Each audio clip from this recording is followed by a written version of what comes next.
Gonzalez of Heartwood Financial Services. Hey, thanks for joining me for the latest update on our market update and outlook. If you're curious about what's going on with the markets and inflation and the Fed and COVID and how all this stuff really impacts your portfolio, well, you've come to the right place. We're going to be talking about all of that and also the outlook on the markets really for the rest of the year. I hope you guys are having a great November. Thanks for joining us. If you're new, feel free to subscribe underneath so you get all the latest and greatest. If you've been here before, welcome back. Thanks and enjoy.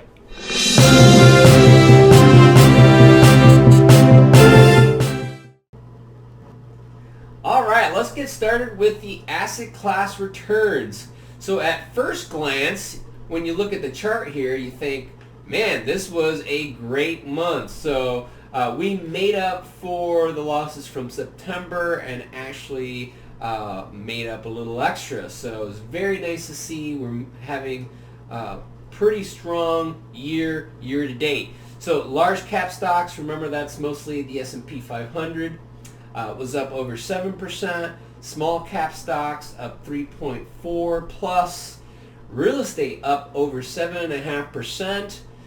So really strong showing for the domestic stocks. International stocks had an okay month as well. Not as good, but still pretty good. 2.5% for developed markets, 1% for emerging markets. And the emerging market story kind of continues. China's lagging. Actually, there's some areas in emerging markets that are doing great, like India. But China's been kind of a lag. They've been purposely doing some things that have been slowing down their economy, but hopefully making it more long-term viable. At least that's their argument. We shall see. So something to keep an eye on.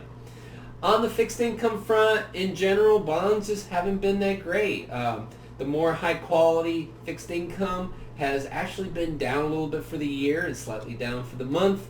One of the bright spots has been high yield and leveraged loans in that area. I don't get into every single component of fixed income, but you can see in general high yield has been up for the year. It was down slightly for the month. And then I swapped out gold for commodities since we're investing a little bit more in the commodities versus the gold. A little bit better of an inflation hedge. You can see it's up 4% plus for the month and has been doing great for the year. And again, that's mostly because of inflation. So if you stick around for the rest of the video, I'll get into a little bit more about why this is happening and what our outlook is for the next month or so. Thanks.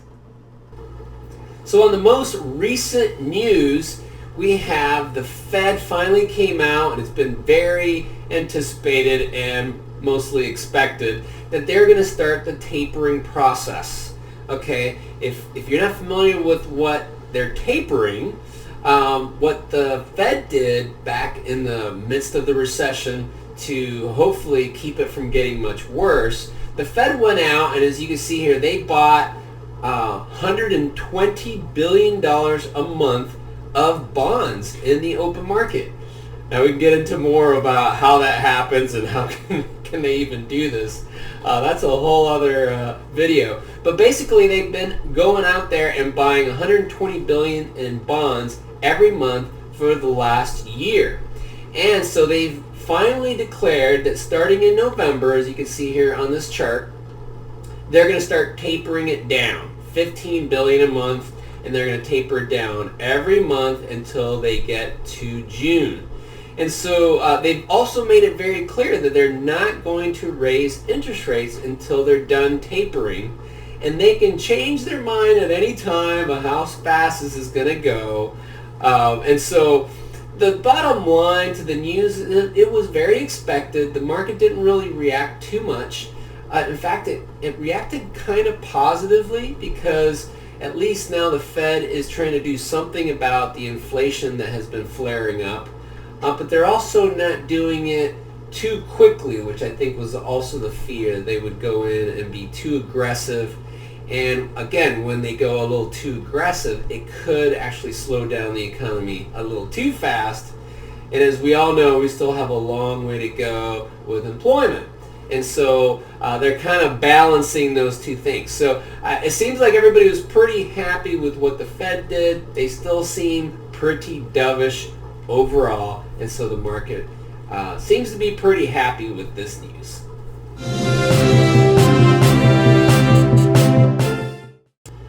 Well, of course, an update would not be complete if we didn't talk about inflation, right?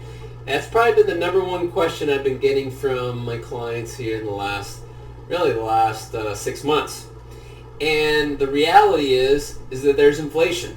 And as you can see from the chart here, I made it a little small, but hopefully you can see is the numbers going up pretty dramatically. So we're actually now at about 5.4% on the CPI, which is the highest it's been in about 13 years. So this is real. And for it to drop dramatically is probably not super likely. My best guess at this point is that it's probably getting close to the peak, but may linger around here for a few more months. And what's the biggest reason? Well, we're reopening. There's lots of demand. There's lots of issues getting people back to work. One of it's COVID. One of it is the great incentives there are from the government for unemployment. And so there's a lot of resistance. And actually, I read an article the other day that there's been a huge amount of retirements.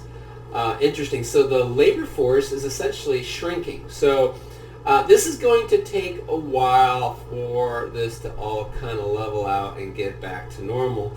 And I would also add that we're going from mostly looking for goods to starting to go more and more services. So this is an important thing to think about because a year ago or so we couldn't really go out and do stuff or travel. We bought stuff.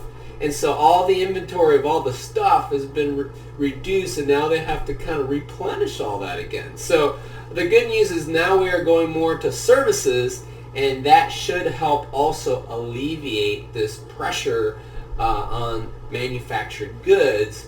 So I think it is going to start to come down, but it could be more like months rather than weeks for inflation to get back to normal.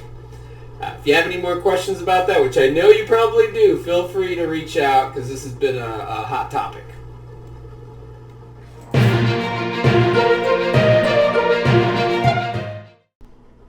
All right, I've been making this case for several months now, but the biggest catalyst to the market, it's pretty plain to see for me, it's been COVID. Okay, so we're seeing the cases go down, hospitalizations go down, deaths go down. Pretty much globally. Now there's always a few little anomalies here and there, but that is definitely the trend. And the number one reason, I have it right here on this chart. We've been getting vaccines rolled out. You can see most of the developed countries around the world, even some of the emerging market countries, are really starting to ramp up their COVID vaccinations. So this is all great news. In fact, I just read an article about some pills that are coming out that could actually reduce hospitalizations even more in case you weren't vaccinated, or even if you were and you got sick. So there's a lot more tools that we have to fight against this virus right now, which is great. So I think that's going to really start to ramp up more in 2022. 2022. Cross my fingers, but I think things are going to start getting more back to normal. We're dealing with COVID. It's probably going to be endemic, but not this huge flare-up where we shut everything down like we have been doing. And that's really great news for the economy, for the job market. So looking forward to being able to say we finally got this thing licked, but we seem to be very, very close.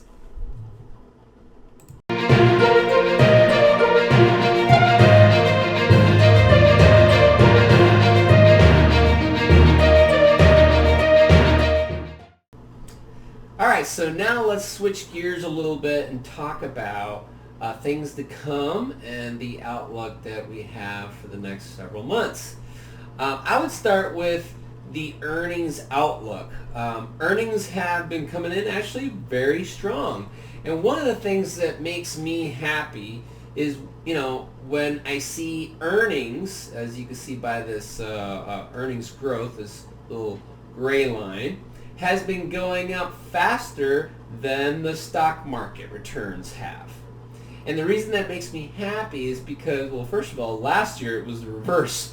Stock market was going way up and earnings was going way down. And so it's nice to see it get back to a little bit more kind of a catching up phase. But also you're continuing to see earnings growth very strong and will probably continue to be strong. The estimates are for them to stay in high double digits even going into next year. And so what that means, and this is an interesting way to look at it, but what that means is the stock market is actually getting cheaper. The more earnings growth happens faster than the stock market's getting cheaper. So it makes me feel better about staying invested because it's not like the stock market keeps getting more and more expensive. And again, it's always relative to earnings. It's getting more expensive, but relative to earnings, it's actually not. All right, as a financial advisor and investment manager, I basically get paid to worry, right? And to think about things that could happen, that could go wrong. And so if you were to ask me, Demel, you've painted a pretty rosy scenario with COVID and earnings and the value of the market and all this. So what could possibly go wrong? Well, one of the things I'm worried about is what if inflation lasts longer than the Fed and market participants are anticipating? Well, I want to show you what could potentially happen if inflation persists. There is history for this. So you can see here on this chart, the red is what the inflation rate has been. You can see how it's spiked here recently. And then this green chart is showing the Fed funds rate. That is what the Federal Reserve can control, these short-term interest rates. And as you probably know, when the Fed raises interest rates, it slows the economy down and hopefully slows inflation down. That's kind of at least what they're trying to do. And so you can see in the past when there's been inflation, right here, they've raised interest rates. When there was some inflation here, they've raised interest rates. Inflation here, they've raised interest rates. Inflation here, interest rates haven't been going up yet. Why not? Well, the Fed thought this was transient. That was their whole story, right? Well, they're starting to acknowledge that maybe this is going to persist a little bit longer. They're still in the camp that this is going to last maybe a few more months, maybe middle of next month or next year at worst. So my fear is if inflation persists a little bit longer, they're going to feel like they have to raise those interest rates to fight the inflation, because we cannot let inflation persist at 5-6% for much longer, because then everybody's going to become poorer, right? And so that is a big risk. And if they start raising interest rates, that's going to slow the economy down, and the economy is not completely healed. We still have a long way to go, like we talked about in the market update. And so this is my concern. This is why whenever you see the inflation numbers go up, and the Fed kind of not really get into inflation as bad as I think it is, it's concerning to me because they might have to play catch up and act faster and can make a policy error. And that is one of my concerns. So this is something I'm watching carefully. I don't think that's going to happen. If anything, the Fed tends to act too slowly, not too quickly. And I do feel like you heard earlier in my market update that that inflation won't persist for many, many years to come. It's not going to be like the 70s all over again, but it could be around for maybe another 6 to 9 months. We'll see. And in that scenario, I think the Fed has enough with their tapering to keep them from having that raise those interest rates sooner. Okay?